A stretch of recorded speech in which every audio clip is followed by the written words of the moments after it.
Well, it's going to be a battle of the trainers this week. All or nothing, Joseph Parker against Fabio Wardley. We have none other than former world champion Andy Lee in Joseph Parker's corner. We spoke to Joseph Spencer and I already this week, Andy, and he's saying it's the best camp he's ever had. You'll say the same, but why?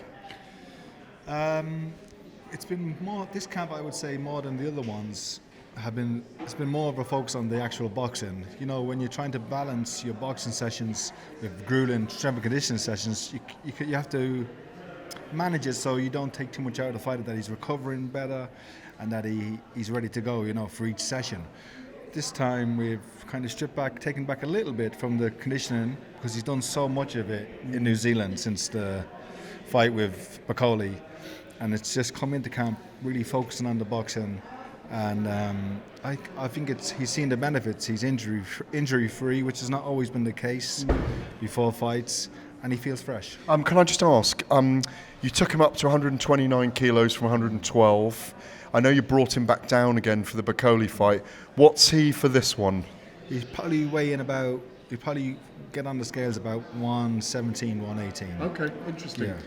Andy, I've seen that you're training in the Ballybrack gym, ABC, in Dublin. I mean, I was watching it and it's raw and it's stripped back and all that. How important is that? I mean, you're an old school fighter, so you're used to those surroundings, but how important do you think that is, and how instrumental to a fighter is that, where you can just focus and there's no distractions? Yeah, listen, it's a wonderful little gym. Has a long history in boxing, in Dublin amateur boxing, and they've been good enough to allow me to use it the last few years since I moved to the area.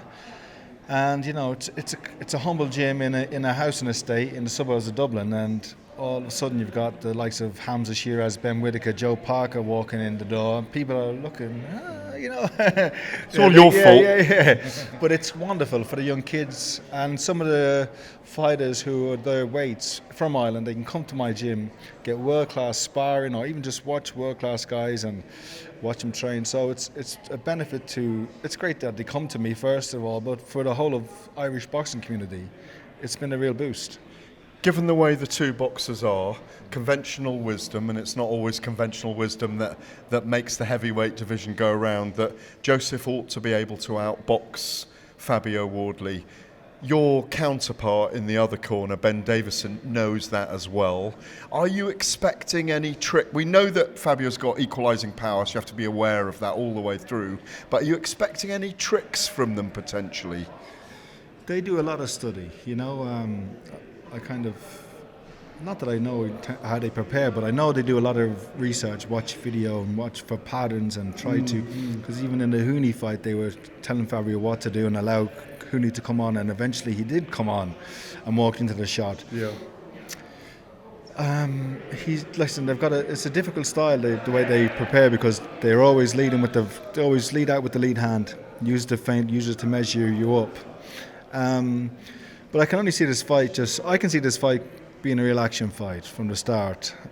Fabio, just the nature, he's a fighter. You know, if he gets tagged, he likes to come back straight away. And Joseph, he's evolved his style now. He's a lot more aggressive. He's not a guy who looks to disengage. He looks to engage all the time. So I think it's going to be. It is an intriguing battle. I'll be intrigued to see how they approach the fight.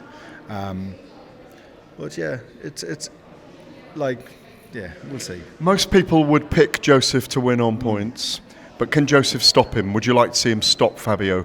I think winning is nice, but nothing gets people more excited than a knockout or a stoppage, and we're trying to bang the drum to Usyk. What better way to sell that fight by knocking out the next best contender, Wardley? That is the carrot that's been dangled here, isn't it? The WBO interim is the next one in line for a shot at Alexander Usyk, so he may be forced into that or give that up. But what I wanted to talk to you about, and we asked Joe about this as well, actually, like, you're instrumental in the rebuild of Joseph Parker, not just the victories, but the way that he fights now. He sits down on his feet, he digs in with that right hand, he's put on the weight, but he's putting the size in a good way. You know, like, talk to us how that does. How do you get inside the fighter's head like that? How can you turn it around? Because he wasn't the aggressive fighter that he is today. Yeah, listen, when Joe first came to me, I could see the huge potential there, because there was a guy who'd never really... we realised he'd come from New Zealand. There's no real program in New Zealand for amateur boxing like we have in the UK and in Ireland, where kids are starting from a young age. They're brought along to, the national level and the international level, and they're brought through the system of boxing and education. He's basically gone to these amateur tournaments by himself, no boxing shoes, even no kit, buy his own kit, fly himself out. His dad would pay, and he managed to win all those and compete with some of the best heavyweights as an amateur. So there's huge potential there, and it was just about stripping it all back. Even though he'd been a world champion before he came to me, it was still a lot he had to learn, and the basics of boxing, which he never really had. He just had so much natural talent. So just getting him to think like a fighter, getting him to approach a fight with the same, with the right mentality. Anyway, it's a huge job. It could take a year to talk about it, but the main thing Joe does now, which was his main problem before, is the motto of the gym. It's no breaks. No breaks. The best fighters in the world, you watch them, it sounds very simple, but they concentrated and they're switched on for every second of the round. And if you can do that, then you're going to be very, very good. No breaks is what Joe can see it now. He recognises it in other fighters. Look at that break.